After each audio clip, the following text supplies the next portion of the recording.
Yacht চালাইতে পারো যে ইয়াটে যাইবা? সবই টিকা নেওয়া যায় এদেশে। ওরে কি সুন্দর রে! আল্লাহ!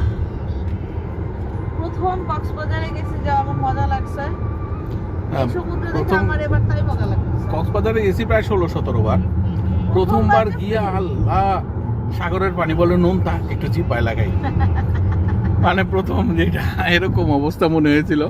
আচ্ছা দেখি কেমন নোনতা। কলেজ লাইফে তো তখন মানে এক্সাইটমেন্ট তো ছিল তুঙ্গে। পুরা ব্যাচেলার বন্ধু বান্ধব প্রায় 50-60 জন মিলা গেছি, মানে কলেজ থেকে নিয়ে গেছে,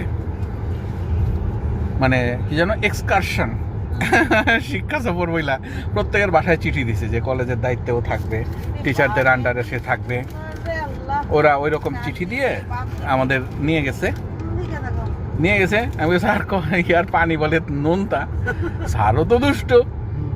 স্যার বলছে কি, হ্যাঁ দেখো দেখো দেখো, দেখ দেখ দেখ, মানে ওই সময় তুই তো গাড়ি করে বলতেছে, স্যারও মজায়, দেখ তোরা দেখ দেখ দেখ। যে ইয়া দিছি পচত করে স্যার, মানে হাতের আজলা দিয়েছে, পট করে ঢুকে দিয়েছে, গিলা বলেছি মানে। তারপরে আরেক স্যার বলে কি, বরিশালে স্যার, এটা বরিশাল। এই শোনো তোমরা, আমি যখন ওই যে বাসি ফু দিব তখন ঘুরে যাবা, বোঝো? কেন স্যার? ওই যে ঢেউটা পিঠে খাইলে তুমি উল্টায় পড়বা না।